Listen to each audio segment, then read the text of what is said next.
to be built by Turkish firms.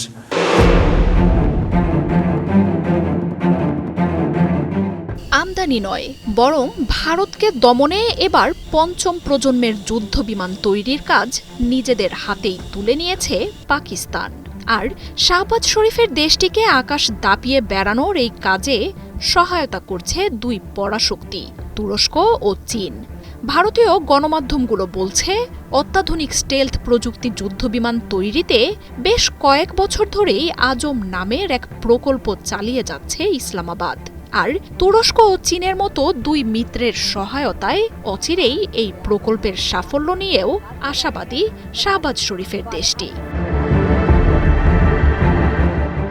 বহু বছর ধরেই যুক্তরাষ্ট্রের F-16 ব্যবহার করে আসছে পাকিস্তান।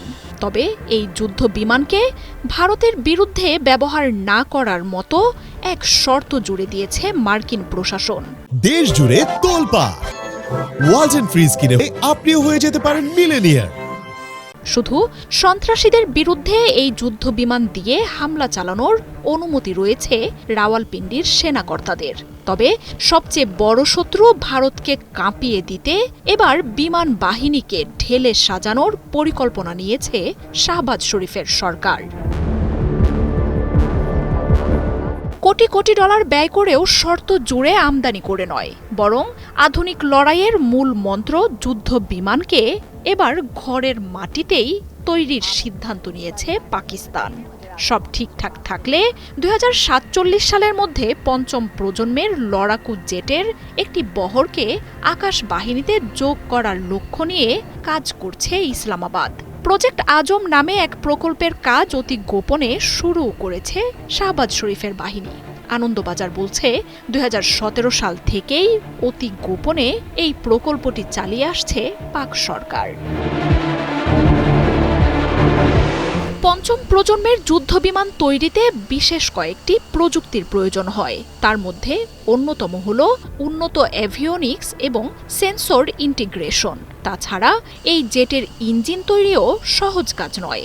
পঞ্চম প্রজন্মের যুদ্ধবিমানগুলো সাধারণত স্টেলথ প্রযুক্তির হয়ে থাকে, অর্থাৎ খুব সহজে রাডারে চিহ্নিত করা যায় না।